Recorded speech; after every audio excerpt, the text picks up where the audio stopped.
ಕಲ್ಯಾಣಕ್ಕಾಗಿ ಜಗದಲ್ಲಿ ಅವತರಿಸಿ ಬಂದಿದ್ದೆ. ಈ ಶಾಂತಳ ಬಾಳಿಗೆ ಅವತರಿಸಿ ಬಾರಮ್ಮ. ಯಾಕಂದ್ರೆ ಚಿಕ್ಕ ವಯಸ್ಸಿನಲ್ಲಿ ತಂದೆ ತಾಯಿನ ಕಳೆದುಕೊಂಡಿರುವ ಈ ಶಾಂತಳ ಬಾಳು ತಣ್ಣೀರಿನ ಗೋಳಾಗಿ ಹರಿಯುತ್ತಿದೆ ತಾಯಿ. ಚಿಕ್ಕ ವಯಸ್ಸಿನಲ್ಲಿ ಅವಳಿ ತಮ್ಮಂದಿರಲ್ಲಿ ಒಬ್ಬ ಕಿರಿಯ ತಮ್ಮ ಎಲ್ಲಿ ಕಳೆದುಕೊಂಡಿರುವನು ಅಥವಾ ಸತ್ತು ಹೋಗಿರುವನು ನನಗೊಂದು ತಿಳಿಯದಾಗಿದೆ ತಾಯಿ. ಅಂಥದ್ರಲ್ಲಿ ಈ ಊರಿನ ಶ್ರೀಮಂತ ಜಮೀನ್ದಾರರು ಗಾಂಧರ್ವ ರೀತಿಯಿಂದ ನನ್ನ ಕೈ ಹಿಡಿದಿದ್ದಾರೆ. ಕೈಯಲ್ಲಿ ಬಿಡುಗಾಸಿಲ್ಲದಿರುವ ಹೆಣ್ಣಿಗೆ ಸದಾ ಅವಳ ಪಾದ ಸೇವೆ ಮಾಡುವಂತೆ ನನಗೆ ಆಶೀರ್ವದಿಸು ಅಂತ ನಾನು ಇಲ್ಲಿ ಬೇಡಿಕೊಳ್ಳುವೆ ತಾಯಿ, ಬೇಡಿಕೊಳ್ಳುವೆ.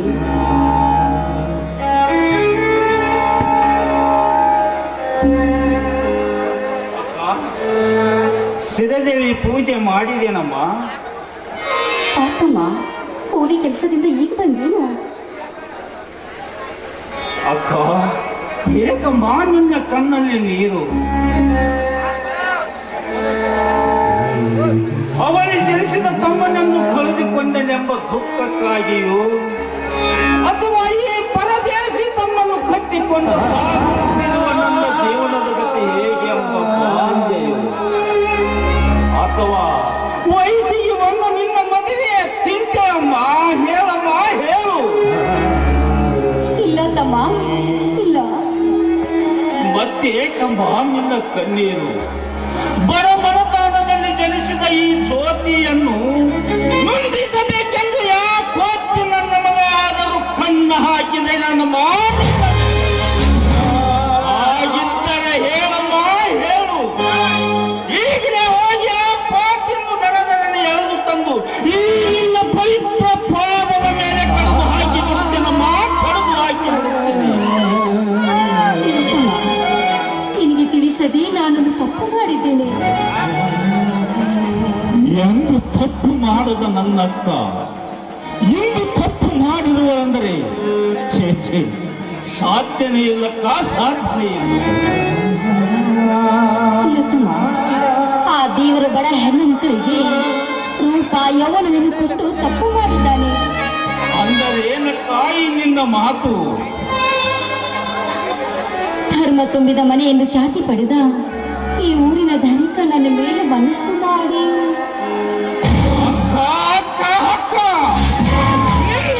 ಮನಸ್ಸು ಮಾಡಿ ಹಾಗೆ ಕೈ ಬಿಟ್ಟಿರುವನೇ ಆ ಜಮೀನ್ದಾರ. ಹಾಗಿದ್ದರೆ ಹೇಳಮ್ಮ, ಈಗಲೇ ಹೋಗಿ ಅವನು ಎಳೆದು ತಂದು ನಿನ್ನ ಕೊರಳಿಗೆ ತಾಳಿ ಕಟ್ಟಿಸಿ ಬಿಡುತ್ತೇನೆ. ಹೇಳಮ್ಮ, ಹೇಳು. ಇಲ್ಲ ತಮ್ಮ, ಗಾಂಧರ್ವ ರೀತಿಯಿಂದ ಅವತ್ತೇ ನನ್ನ ಕುರುಳಿಗೆ ತಾಳಿ ಕಟ್ಟಿದ್ದಾರೆ. ತಾಳಿ ಕಟ್ಟಿದ ದಿನವೇ ಅವರ ಕೈ ನನ್ನ ದೇಹ ಸ್ಪರ್ಶವಾಗಿದೆ. ಆದ್ರೆ ನಾನು ಅವರ ಮಡದಿ ಅಂತ ಸ್ವೀಕಾರ ಮಾಡಿಕೊಳ್ಳುವುದಕ್ಕೆ ಇನ್ನುವರೆಗೂ ಇಲ್ಲಿಗೆ ಬಂದೇ ಇಲ್ಲ ತಮ್ಮ. ಯಾಕಂದ್ರೆ ಇಷ್ಟಕ್ಕೆಲ್ಲ ಕಾರಣ ಬಡತನ ತಮ್ಮ, ಬಡತನ. ಅಳಬೇಡಮ್ಮ, ಅಳಬೇಡ. ಮೋಸ ಮಾಡಿ ನಿನ್ನ ಕೊರಳಿಗೆ ತಾಳಿ ಕಟ್ಟಿದ ಜಮೀನ್ದಾರ ಆ ರಾಜ್ಯವರ್ಮನು, ರವಿವರ್ಮನು, ಅಥವಾ ಆ ಶ್ರೀರಾಮಚಂದ್ರನು? ಹೇಳಮ್ಮ, ಹೇಳು. ಆ ಮೂವರಲ್ಲಿ ನಿನ್ನ ಗಂಡನಾಗಿ ತಾಳಿ ಕಟ್ಟಿದ ಆ ಪುಂಡನನ್ನು ಊರಿಗೆ ಕಟ್ಟಿ ಹೊತ್ತು ತಂದು ಈ ಸತಿಯೇ ನನ್ನ ಸಂಸಾರದ ಜ್ಯೋತಿ ಎಂದು ನಿನ್ನ ಕೈ ಹಿಡಿಸದಿದ್ದರೆ ನಾ ನಿನ್ನ ತಮ್ಮ ಸೋದರ ಬೀರನೇ ಅಲ್ಲ. ಹೇಳಮ್ಮ, ಹೇಳು. ಅವರೇ ತಮ್ಮ, ಬಡವರ ಪಾಲಿನ ದೇವರಾದ ಶ್ರೀರಾಮಚಂದ್ರರು. ಅಕ್ಕ, 10 ಜನರಿಗೆ ಒಡೆಯನಾಗಿ ಧರ್ಮ ತುಂಬಿದ ಮನೆಯಲ್ಲಿ ದೇವರನಿಸಿಕೊಂಡಿರುವ ಶ್ರೀರಾಮಚಂದ್ರರು ಇಂಥ ಹೇಸಿ ಕೆಲಸ ಮಾಡಿದ್ದಾರೆ. ಛೇ, ಸತ್ಯ ನುಡಿದ ಸರಳಾಗದೆ ಸುಳ್ಳಿನ ದಾಖಲೆಯ ಬಾರಿಸಿ ಮೋಸದಿಂದ ನುಡಿಮುತ್ತಿನ ಬೆಳೆಗೆರೆದರೆ ಆಯ್ತಮ್ಮ, ಆಯ್ತು.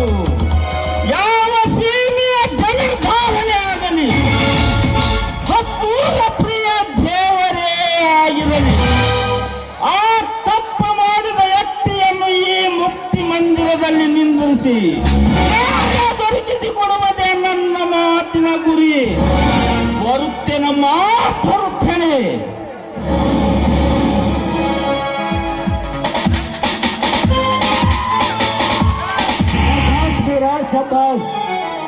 ಮುಕ್ತಿ ಮಂದಿರದಲ್ಲಿ ನ್ಯಾಯ ದೊರಕಿಸಿಕೊಡುವುದೇ ಈ ನಿನ್ನ ಮಾತಲ್ಲ, ನನ್ನಲ್ಲಿ ಶಾಶ್ವತವಾಗಿ ಉಳಿಯುವ ಈ ನಿನ್ನ ಹಕ್ಕನ ಪ್ರೀತಿ. ಖಂಡಿತವಿದೆ. ಬನ್ನಿರಿ, ನಮಸ್ಕಾರ. ಈ ನಿಮ್ಮ ನಿರ್ಧಾರದ ಛಲ ಪೂರೈಸಲಿ. ವೇಳೆ ಗತಿಸಿತು ಅಂತ ನಿಮಗೆಲ್ಲ ಚಿಂತೆನಾ? ಹಳೆದು ನನ್ನ ತಂದೆ ನನ್ನಿಂದ ದೂರ ಆದರು ಅಂತ ನಿಲ್ಲಿಸಿದ್ದೆ. ಹಾ, ದೂರ. ಈ ನಿನ್ನ ಅಕ್ಕ ನನ್ನ ಧರ್ಮ ತುಂಬಿದ ಮನೆಗೆ ಮಡದಿಯಾಗಿ ಮನೆ ಸೇರಿದ್ದಾಳೆ. ಅದಕ್ಕಾಗಿ ಇವಳನ್ನು ಈಗಲೇ ಕರೆದುಕೊಂಡು ಹೋಗುವೆ.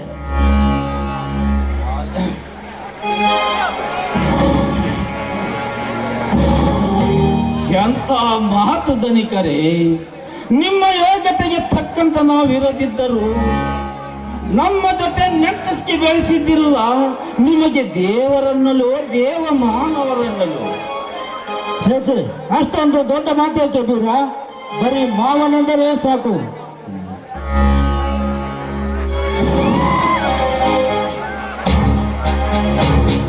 ಯಾಕೆ ಶಾಂತ, ನಿನ್ನ ಕಣ್ಣಲ್ಲಿ ನೀರು?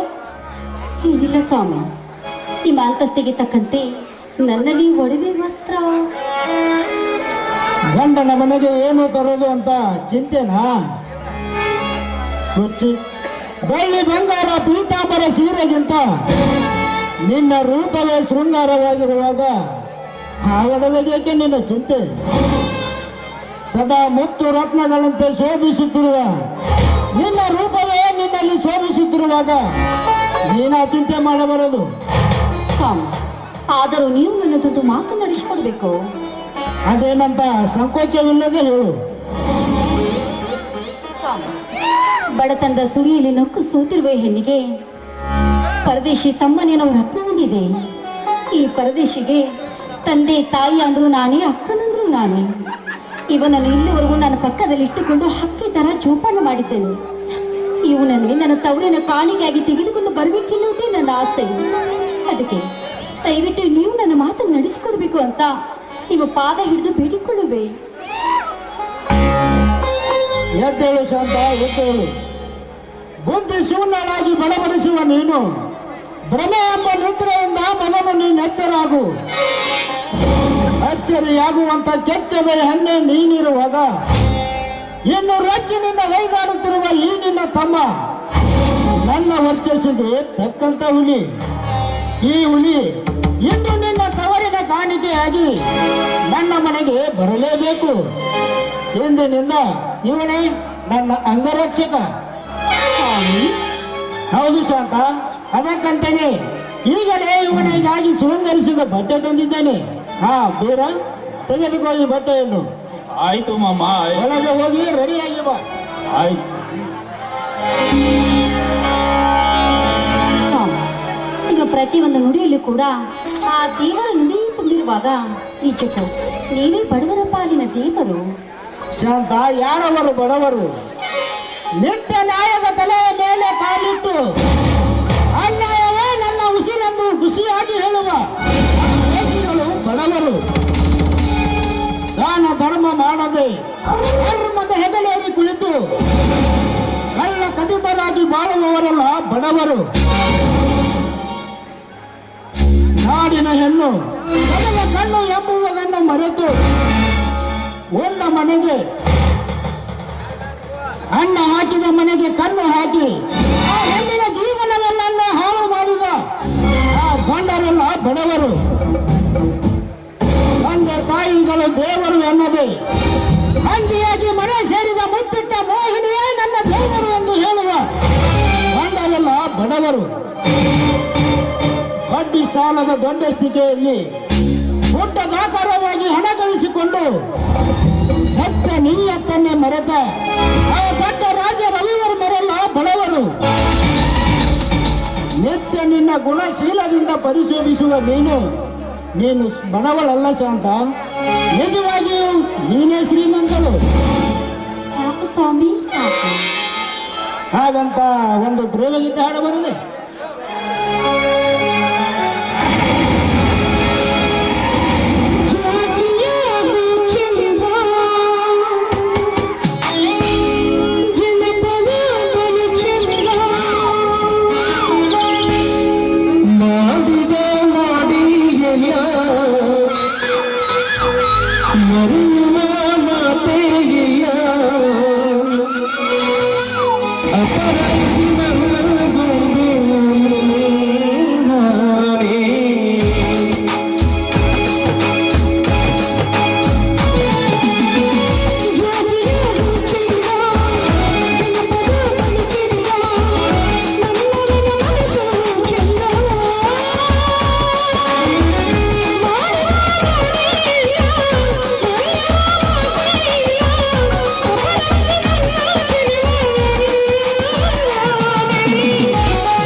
ಬಿಡಿಸುತ್ತ ರಂಗೋಲಿ ನೂರಾರು ಬಣ್ಣ ತಂದವರೇ.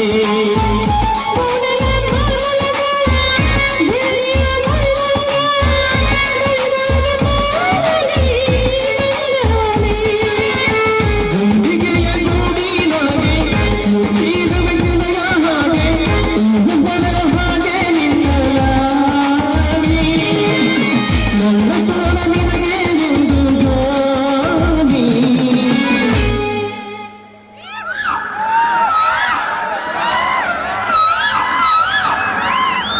ಲಾ ಲಾ ಲಾ ಲಾ ಲಾ ಲಾ ಲಾ ಲಾ ಲಾ ಲಾ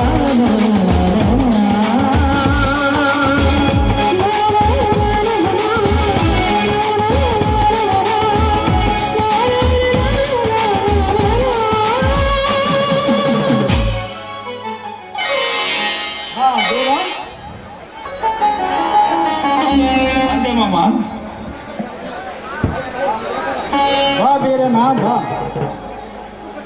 ತೆಗೆದುಕೋ ಈ ಬಂದೂಕನ್ನು. ಇದು ಇಂದಿನಿಂದ ನಿನ್ನ ರಕ್ಷಣೆಗಾಗಿ ಸದಾ ನಿನ್ನ ಹತ್ತಿರವೇ ಇರಲಿ. ಬೀರ, ನೀನು ಹಿಡಿದಿರುವುದು ಇದು ಬಂದೂಕಲ್ಲ, ನನ್ನ ಜೀವ.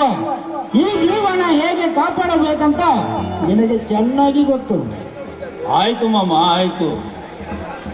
ಅಷ್ಟೇ ಅಲ್ಲ, ಬಡವರ ಮಾನ ಪ್ರಾಣ ಹಾಗೂ ಅವರ ಸಿಂಧೂರವನ್ನು ಕಾಪಾಡುವ ಧೀರ ನೀನಾಗಬೇಕು. ಯಾಕೆ ಸಂತ? ಹೌದು ಸ್ವಾಮಿ, ಹೌದು. ಆಯ್ತು ಮಾಮ, ಆಯ್ತು. ಇಂದಿನಿಂದ ಈ ನಿಮ್ಮ ಮಾತನ್ನು ನಿಷ್ಠೆಯಿಂದ ನಡೆಸುತ್ತೇನೆ. ಅಂದು ಸಿಂಧೂರ ಲಕ್ಷ್ಮಣ ತನ್ನ ಅಳಿಯ ನರೇಶ್ ಮಾತುಕಟ್ಟು ನಡೆಸಿದಂತೆ ಇಂದು ನಾನು ಅದೇ ಮಾತನ್ನು ನಡೆಸುತ್ತೇನೆ. ಬಡವರಿಗೆ ಬಂಧುವಾಗಿ, ಧರ್ಮದ ಸಿಂಧುವಾಗಿ, ನಾಡ ಜನತೆಯ ರಕ್ಷಣೆಗಾಗಿ ಸದಾ ಟೊಂಕು ಕಟ್ಟಿರುವ ನಿಮ್ಮ ಛಲದ ಕೀರ್ತಿಯನ್ನು ಆಕಾಶದ ಎತ್ತರ ಹಾರಿಸಿ ಸತ್ಯನಿತ್ಯದ ತಲೆಯ ಮೇಲೆ ಕಾಲಿಟ್ಟ ಮೆರೆಯುತ್ತಿರುವ ಆ ರೌಡಿಗಳಿಗೆ ನಾ ರೌಡಿ ರಾಜನಾಗಿ ಬಡ ಜನರ ಮಾನ ಪ್ರಾಣ ಶೀಲ ಸಿಂಧುರಗಳ ರಕ್ಷಣೆಯ ತಂದೆಯಾಗಿ ಈ ನಿಮ್ಮ ಹೆಸರನ್ನು ಈ ನಾಡಿನ ಉಸಿರನಾಗಿ ಮಾರ್ಪಡಿಸದಿದ್ದರೆ ನಾನಿನ್ನ ಅಳಿಯ ಬೀರನೇ ಅಲ್ಲ, ಇದು ನಿಮ್ಮ ಪಾದದಾನಿಯಾಗಿ. ಸಂತೋಷ ಬೀರ, ಸಂತೋಷ. ನೀನು ನನ್ನ ಹಳೆಯನಾಗಿ ಸಿಗಬೇಕಾದರೆ ನನಗಿದು ಯಾವ ಜನ್ಮದ ಪುಣ್ಯವು ನಾಕಾನೆ. ಹಾ ಬೀರ, ನಡೆ. ನಾ ಕಟ್ಟಿದ ಆಶಾ ಗೋಪುರದಲ್ಲಿ ನೀನು ಕಳಸವಾಗಿ ಸದಾ ಬೆಳಗುತ್ತಿರು. ಬಡವರ ಸೇವೆ ಮಾಡಬೇಕೆಂದುಕೊಂಡಿರುವ ಈ ನನ್ನ ಉಸಿರಿಗೆ ನೀನು ಉಸಿರಾಗಿ ಸದಾ ಬೆಸೆಯುತ್ತಿರು. ಅಂದಾಗ ಬಸಿರು ತುಂಬಿದ ನಾರಿಯರು ತಮ್ಮ ಹುಟ್ಟುವ ಮಗುವಿಗೆ ನಮ್ಮ ಹೆಸರು ಕರೆಯುವರು.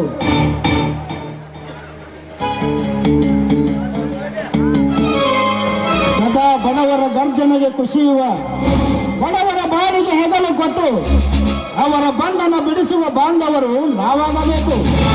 ಯಾಕೆ ಶಾಂತ? ಆಯ್ತು. ಹೌದು ಸ್ವಾಮಿ, ಹೌದು. ಹಾಗಂತ ಎಲ್ಲರೂ ಸೇರಿ ಒಂದು ಹಾಡನ್ನು ಹಾಡಲು.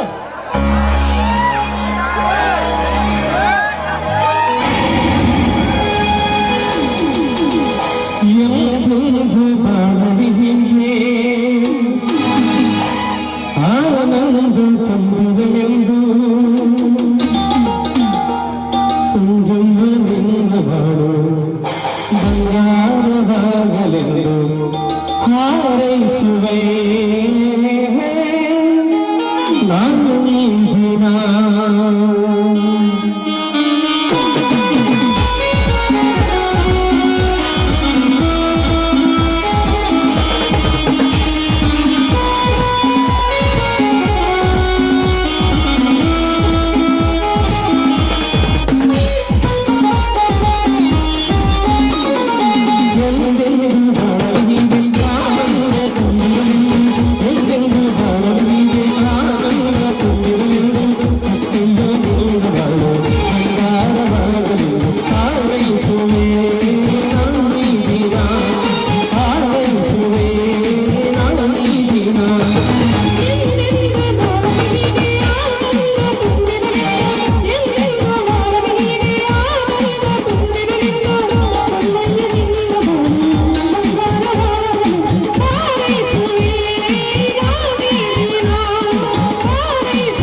ಮನೆಗೆಲ್ಲಾದ್ರೂ ಹೋಗೋಣವೇ? ಹಾ ನಡೆಯನ್ನು ಈಗ ನಮ್ಮ ಮನೆಗೆ ಹೋಗೋಣ.